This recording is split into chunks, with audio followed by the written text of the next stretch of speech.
अस्सलाम वालेकुम dear students. अब हम डिस्कस करेंगे entropy and standard state of substance. जैसा कि हम ऑलरेडी डिस्कस कर चुके हैं, सॉलिड की एंट्रोपी कम होती है, लिक्विड की एंट्रोपी ज़्यादा है और वेपर्स की एंट्रोपी सबसे ज़्यादा है। यानी एक सब्सटेंस हमारे पास सॉलिड फॉर्म में है, लेट सपोज आइस है, इसकी एंट्रोपी कम है। यही आइस जब मेल्ट होगी, वाटर में कन्वर्ट होगी तो एंट्रोपी इंक्रीज हो जाएगी, और यही वाटर जब वेपर बनाएगा तो एंट्रोपी और ज्यादा इंक्रीज हो जाएगी। अलबत्ता अगर हमारे पास दो सॉलिड हों, यानी एक ही कंपाउंड अगर हमारे पास क्रिस्टलाइन फॉर्म में भी है और वही सॉलिड हमारे पास अमॉर्फस फॉर्म में भी है, तो अमॉर्फस फॉर्म में एंट्रोपी ज्यादा होगी, क्योंकि अमॉर्फस फॉर्म में डिसऑर्डर ज्यादा होगा। अब हम इसको क्वांटिटेटिवली देखेंगे। As we have already discussed, entropy is measure of disorder, and we can say entropy is measure of randomness. Therefore, solids have less disorder than liquids, and liquids have less disorder than vapors.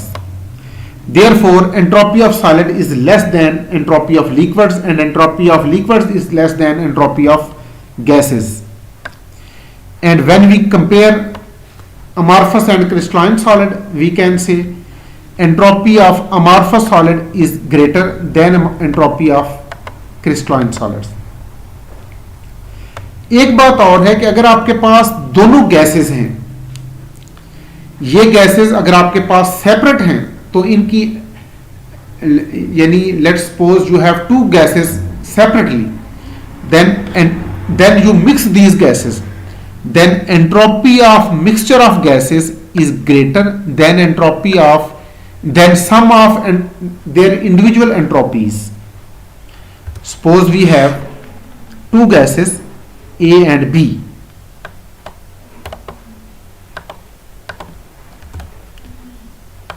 Suppose we have two gases A and gas B, then entropy of mixture of A and B is greater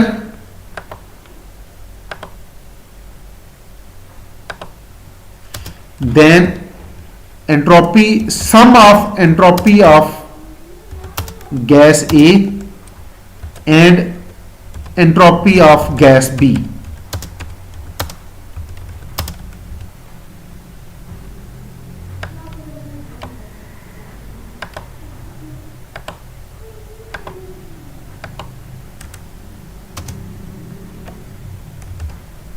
हमारे पास, हमने suppose किया कि हमारे पास दो gases हैं, gas A and gas B, तो इनकी हम सेपरेट एंट्रोपी लें, इंडिविजुअल एंट्रोपी, तो इनकी इंडिविजुअल एंट्रोपी का सम कर लें, वो कम होगा, और इन दोनों को अगर मिक्स कर लें तो एंट्रोपी ज्यादा होगी। Entropy of mixture of A and B is greater than entropy of A and entropy of B.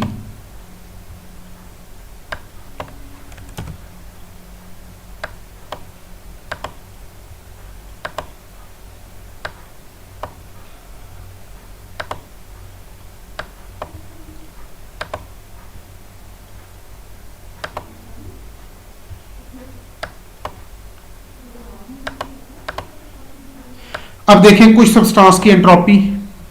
अच्छा, सिमिलरली ये एक और factor, entropy of larger molecule is greater than entropy of smaller molecule. यानी अगर आपके पास दो मॉलिक्यूल है, एक मॉलिक्यूल का साइज बड़ा है, दूसरे का छोटा है, तो लार्जर मॉलिक्यूल की एंट्रोपी ज्यादा होगी। इसकी वजह आगे चल के हम डिस्कस करेंगे। पहले ये देखिएगा, when water is in liquid form it's entropy is 69.9 जॉल पर केल्विन पर मोल, और यही वाटर जब वेपर स्टेट में है तो एंट्रोपी ऑलमोस्ट 2.5 टाइम ग्रेटर है। Similarly when bromine is in liquid form, this is value of entropy, and when bromine is converted to vapor, its entropy increases. Iodine जब solid form में होती है इसकी entropy 116.7, और यही आयोडीन जब इसकी सब्लिमेशन हो जाए, जब ये वेपर में कन्वर्ट हो जाए, तो एंट्रोपी ऑलमोस्ट 2.5 गुना बढ़ जाती है। कार्बन जब डायमंड की फॉर्म होता है, ये क्रिस्टलाइन फॉर्म में है, इसमें ज्यादा ऑर्डर है, एंट्रोपी बहुत कम है, और यही कार्बन जब ग्रेफाइट की फॉर्म में है, एंट्रोपी ज्यादा है। अब देखें मीथेन और इथेन। मीथेन की एंट्रोपी कम है, इथेन का चूंकि मॉलिक्यूल बड़ा है इसकी एंट्रोपी ज्यादा है। सिमिलरली हाइड्रोजन और नियॉन, हाइड्रोजन की एंट्रोपी कम है, नियॉन की ज्यादा है। लार्जर मॉलिक्यूल की एंट्रोपी ज्यादा होती है than smaller molecule, because larger molecule में नंबर ऑफ माइक्रोस्टेट्स ज्यादा होती हैं, और जितनी नंबर ऑफ माइक्रोस्टेट्स ज्यादा होंगी इतना ही डिसऑर्डर ज्यादा होगा और इतना ही एंट्रोपी ज्यादा होगी। और एक बात और भी है कि अगर हमारे पास पॉलीएटॉमिक मॉलिक्यूल हैं तो लार्जर मॉलिक्यूल में नंबर ऑफ एटम ज्यादा होंगे, नंबर ऑफ एटम ज्यादा होंगे तो नंबर ऑफ बॉन्ड्स भी ज्यादा होंगे, इसलिए उनमें डिसऑर्डर ज्यादा होगा। Larger molecule have higher number of atoms, higher number of bonds and higher degree of freedom, therefore entropy of larger molecule is greater than entropy of smaller molecule। तो अब methane, ethane, propane, butane को अगर compare करें तो butane की entropy सबसे ज्यादा होगी, देन प्रोपेन, और प्रोपेन की एंट्रोपी इथेन से ज्यादा होगी, इथेन की एंट्रोपी मीथेन से ज्यादा होगी। सिमिलरली आयोडीन की एंट्रोपी ज्यादा है ब्रोमीन से, ब्रोमीन की एंट्रोपी क्लोरीन से ज्यादा है, क्लोरीन की फ्लोरीन से ज्यादा है। अगर हम बात करें नोबल गैसेस की, नोबल गैसेस में के मॉलिक्यूल में एक ही एटम होता है, these are mono atomic gases. अब इन गैसेस में भी यही रूल है कि अगर मॉलिक्यूल साइज में बड़ा होगा उसके एनर्जी लेवल एक दूसरे के क्लोज होंगे, उनमें नंबर ऑफ माइक्रोस्टेट्स ज्यादा होंगी, number of arrangement of electron ज्यादा होंगी, इसलिए उनमें डिसऑर्डर ज्यादा होगा।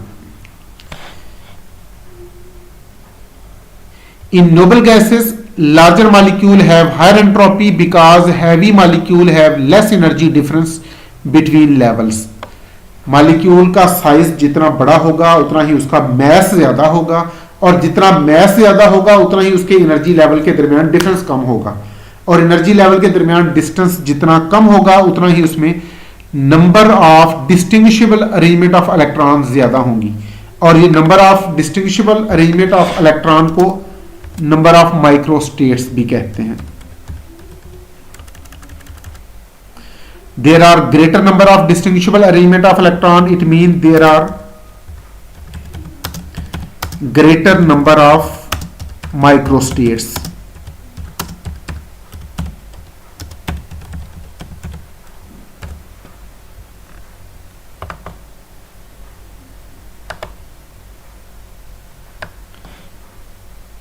There and entropy increases with increase in number of microstates, and number of microstates increases with decrease in energy difference between consecutive levels।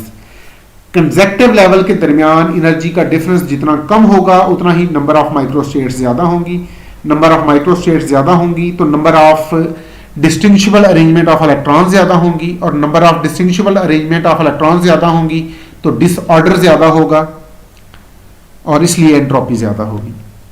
अब ये difference of energy between consecutive level, ये according to Schrodinger wave equation, यहां देखिएगा difference of energy between consecutive level, it is inversely proportional to mess.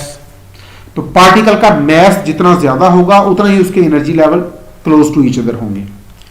यहां पर NH है number of higher energy level, यानी actually it is principal quantum number of higher energy level.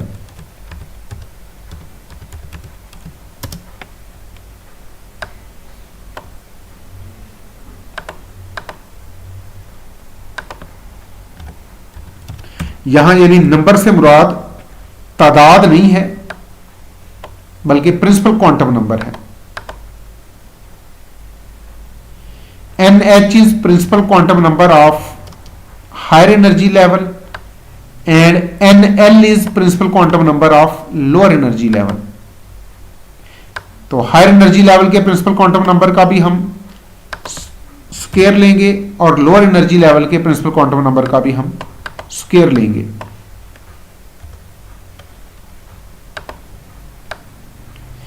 m is mass of molecule, a is length of box. इसका मतलब है अगर हम noble gases को कंपेयर करें, रेडॉन की एंट्रोपी सबसे ज्यादा होगी, उसके बाद krypton, then argon, then neon and then helium. और अगर हम हेलोजेंस को कंपेयर करें, entropy of iodine is greater than entropy of bromine, that is greater than entropy of chlorine, that is greater than entropy of fluorine. Thank you very my dear students. Next lecture में हम discuss करेंगे entropy change of reaction. अल्लाह हाफिज।